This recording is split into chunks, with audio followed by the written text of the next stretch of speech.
स्वागत है आप सभी का आपके अपने चैनल घर पढ़ो पर। मैं मोहित सिकरवार आप सभी के लिए हाजिर हूँ टॉप 1000 MCQ की सीरीज के साथ। दोस्तों, इसमें हम हिस्ट्री को कवर कर रहे हैं और ये 16वां सेशन है।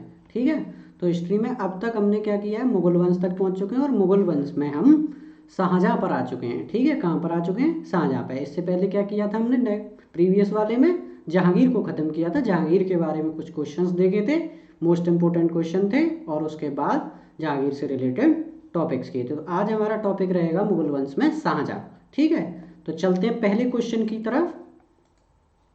शाहजहाँ गद्दी पर कब बैठा? अब यहाँ पे शाहजहाँ से क्वेश्चन पूछा गया है कि शाहजहाँ गद्दी पर कब बैठा था। सबसे पहले आपको बता दें शाहजहाँ के बारे में। शाहजहाँ जगत गोसाई, ठीक है, जो दूसरी पत्नी थी किसकी? जहांगीर की, और जहांगीर का पुत्र है। ठीक है, क्या नाम है इसका? एक और नाम अगर बात की जाए तो खुर्रम। ठीक है, क्या कहते हैं इसको? खुर्रम कहते हैं। ठीक है, अब पूछा है गद्दी पर कब बैठा। यहाँ पे जन्म की बात नहीं की गई है, यहाँ पे क्या पूछा गया है?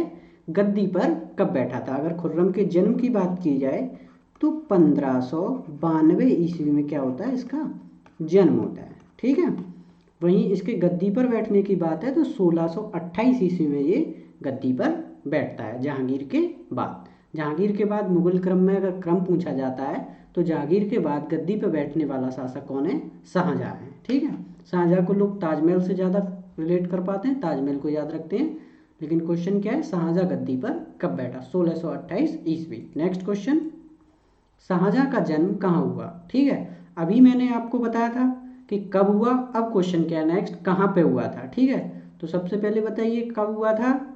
1592 ईस्वी में। कब हुआ? 1592 ईस्वी में शाहजहाँ का जन्म होता है। कहाँ पे होता है? लाहौर में। ऑप्शन नंबर ए सही हो जाएगा। इसका जन्म कहाँ पे हुआ है? लाहौर में। अब चलते हैं नेक्स्ट क्वेश्चन की तरफ। शाहजहाँ ने वजीर पद किसे दिया? जब शाहजहाँ अपनी शासन व्यवस्था को आगे बढ़ाता है तो उसके लिए कुछ पदों का निर्माण करता है तथा कुछ प्रमुख व्यक्तियों को पदों पर विराजमान करता है। उन्हीं पदों में सबसे पहले पूछा है आपसे कि शाहजहाँ ने वजीर पद किसे दिया। यहाँ पे देखना है, क्या मुराद को दिया था? नहीं। महावत खान को दिया था? बिल्कुल नहीं। आसफ खान को? आसफ खान इसका सही आंसर होगा option number C. Asaf Khan को क्या देता है? वजीर पद देता है। मुराद कौन है? मुराद इसका पुत्र है। ठीक है, मुराद किसका पुत्र है? शाहजहाँ का पुत्र है। वहीं महावत खान को अगर बात की जाए तो महावत खान को कौन सा पद दिया जाता है? खाने खाना। ठीक है, क्या दिया जाता है? खाने खाना की उपाधि दी है। ठीक है, खाने खाना की उपाधि। मुराद पुत्र है, महावत खान को क्या दिया जाता है? खाने खाने की उपाधि दी जाती है। आसफ खान को वजीर पद दिया जाता है। ठीक है, चलते हैं नेक्स्ट क्वेश्चन की तरफ। शाहजहाँ का इनमें से कौन पुत्र नहीं था? अब पुत्रों को याद रखना है क्योंकि शाहजहाँ के पुत्रों के बाद से ही मुगल वंश का पतन शुरुआत हो जाता है। जैसे ही उत्तराधिकारी युद्ध, जब राजाओं के एक से अधिक पुत्र हो जाते हैं तो उनमें राजा बनने की चाह के लिए क्या होता है? आपस में युद्ध होते हैं। तो आपको बताना है इनमें से शाहजहाँ का पुत्र कौन सा नहीं है। ठीक है, पुत्रों की बात करें, बिल्कुल सबसे बड़ा ही पुत्र कौन था? दारा शिकोह था। ठीक है, औरंगजेब भी इसी का पुत्र है, शाह सूजा भी इसी का पुत्र है, लेकिन महावत खां इसका पुत्र नहीं है। इससे पहले वाले क्वेश्चन में मुराद का जिक्र हुआ है, तो चौथा जो पुत्र था वो कौन था? मुराद था। तो शाहजहाँ के अगर पुत्र पूछे जाते हैं तो पुत्रों की संख्या 4 है। सबसे प्रिय पुत्र पूछा जाता है। ठीक है, अगर प्रिय पूछा जाएगा, प्रिय, तो कौन रहेगा? दारा शिकोह रहेगा। ठीक है, नेक्स्ट क्वेश्चन की तरफ चलते हैं।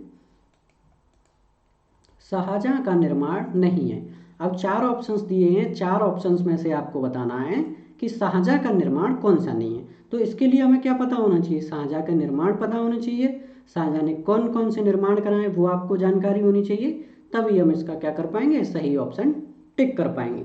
एक फेमस इसका निर्माण ताजमहल, सभी को पता है, बिल्कुल। जामा मस्जिद का भी निर्माण किसने कराया है? शाहजहाँ ने कराया है। मयूर सिंहासन का निर्माण किसने कराया है? शाहजहाँ ने कराया है। लेकिन बुलंद दरवाजे का निर्माण शाहजहाँ द्वारा नहीं होता है। कौन करवाता है? अकबर द्वारा बुलंद दरवाजे का निर्माण किया जाता है। अगर और निर्माणों की बात की जाए तो ताजमहल के अंदर दीवाने आम और दीवाने खास। ठीक है, दीवाने आम, दीवाने खास, लाहौर किला। ठीक है, तो ये कुछ प्रमुख निर्माण हैं शाहजहाँ के। ताजमहल, जामा मस्जिद, मयूर सिंहासन, दीवाने आम, दीवाने खास, लाहौर किला। ठीक है, दिल्ली का लाल किला।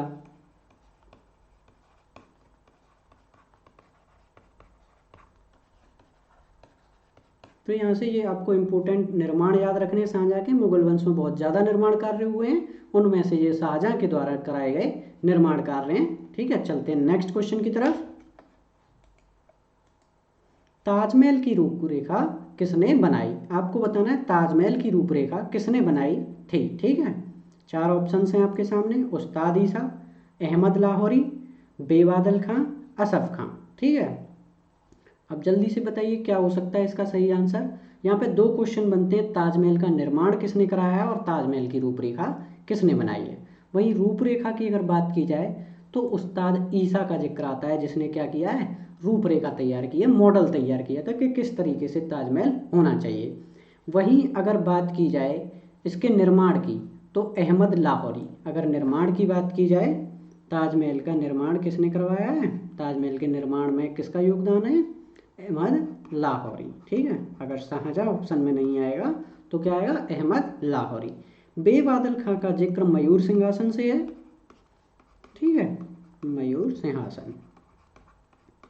और आसफ खां को मैंने अभी बताया वजीर पद। ठीक है, आसफ खां को क्या मिला था, वजीर पद। यहाँ पे आपको देखना है कि उस्ताद ईसा इसका सही आंसर है। अहमद लाहौरी ने क्या किया, ताजमहल के निर्माण में योगदान दिया। बेबादल खां मयूर सिंहासन और असफ खां वजीर पद। नेक्स्ट क्वेश्चन की तरफ चलते हैं। मजम उल बहरीन की रचना किसने की थी?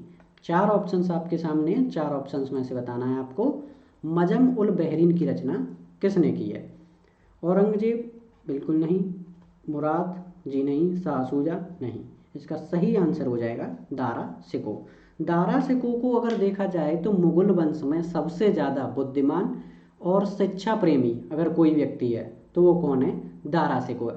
इसी वजह से शाहजहाँ का भी सबसे प्रिय व्यक्ति कौन रहा है, प्रिय पुत्र कौन रहा है, दारा सिको रहा है।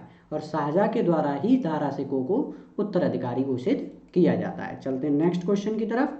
शाहजहाँ को बंदी कब बनाया गया था? ये बहुत इंपॉर्टेंट क्वेश्चन है कि शाहजहाँ को बंदी कब बनाया गया था और शाहजहाँ को बंदी किसके द्वारा बनाया गया था। बात करते हैं शाहजहाँ को बंदी बनाने की, तो सबसे पहले पूरे घटनाक्रम को समझते हैं कि शाहजहाँ को बंदी क्यों बनाया गया। देखिए, जब शाहजहाँ की तबीयत खराब होती है 1657 ईस्वी में, ठीक है, तबीयत खराब हो जाती है, तबीयत खराब, ठीक है, तो अफवाह फैल जाती है कि शाहजहाँ की क्या हो गई है, मृत्यु हो गई है। तो शाहजहाँ की मृत्यु की अफवाह के बाद, मृत्यु की अफवाह, क्वेश्चन बनता है मृत्यु की अफवाह कब फैली थी, ठीक है, अफवाह। तो मृत्यु की अफवाह 1657 ईस्वी में जब फैल जाती है तो क्या होता है, इसके जो चारों पुत्र हैं, चारों पुत्रों में क्या हो जाता है, उत्तराधिकार युद्ध हो जाता है। ठीक है, उत्तराधिकार युद्ध जब होता है तो सभी जो चारों पुत्र हैं वो गद्दी प्राप्त करने के लिए आपस में संघर्ष करते हैं और इसे ही क्या कहते हैं, उत्तराधिकार युद्ध कहते हैं। उत्तराधिकार युद्धों की संख्या कुल 4 रही है और चारों ही युद्धों में क्या किया है, इन्होंने एक दूसरे के साथ संघर्ष किया है। ठीक है, जिनमें 3 फेमस युद्ध बताए जाते हैं तथा कुल अगर संख्या देखी जाए तो 4 युद्धों की श्रृंखला रहती है। तो जब औरंगजेब का पलड़ा भारी रहता है इस सभी उत्तराधिकारी युद्धों में, और औरंगजेब क्या करता है 1658 ईस्वी में, कब, 1658 ईस्वी में बंदी बना लेता है। शाहजहाँ को कब बनाया बंदी जाता है, 1658 ईस्वी में। इसके बाद इसे आगरा के लाल किले में रखा जाता है और आगरा के लाल किले में 1666 ईस्वी में मृत्यु हो जाती है। ठीक है, किसकी मृत्यु हो जाती है, शाहजहाँ की, 1666 ईस्वी में। ठीक है, चलते हैं नेक्स्ट क्वेश्चन की तरफ। घरमट का युद्ध कब हुआ था? अब आपको बताना है घरमट का जो युद्ध है वो कब हुआ था। ठीक है, तो सबसे पहले देखिए, घरमट का युद्ध उत्तराधिकारी युद्ध का प्रारूप है, उत्तराधिकारी युद्ध में शामिल होता है। किसके बीच हुआ था, सबसे पहले जानते हैं किसके बीच हुआ था, औरंगजेब, औरंगजेब वर्सेस दारा शिकोह, ठीक है। औरंगजेब और दारा शिकोह के बीच यह युद्ध होता है 1658 ईस्वी में, जब बंदी बना देता है और राजशाही सेना के साथ दारा शिकोह औरंगजेब पर हमला करता है, तो इन दोनों के बीच युद्ध होता है जिसमें औरंगजेब का क्या रहता है, पलड़ा भारी रहता है, ठीक है। इसके बाद अन्य युद्धों की बात की जाए, सामूहगढ़ का युद्ध, सामूहगढ़ का युद्ध, उत्तराधिकारी युद्ध की बात की जा रही है। 1658 ईस्वी में एक बार फिर दोनों के बीच संघर्ष होता है, इसमें भी औरंगजेब विजयी रहता है। इसके बाद एक और युद्ध होता है देवराई की घाटी का युद्ध,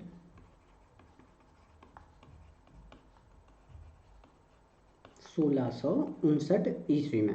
तो लगातार 3 साल ये युद्ध चलते हैं, मतलब जैसे ही 1657 में इनके बीच में जब अफवाह फैल जाती है, तो अफवाह के बाद ही क्या होता है, युद्धों का सिलसिला चालू हो जाता है, और खजुआ का युद्ध भी बीच में होता है। लेकिन 3 प्रमुख युद्धों की बात की जाए तो घरमट का युद्ध, सामूहगढ़ का युद्ध और देवराई की घाटी का युद्ध उत्तराधिकारी युद्ध के रूप में होते हैं, ठीक है। चलते हैं नेक्स्ट क्वेश्चन की तरफ।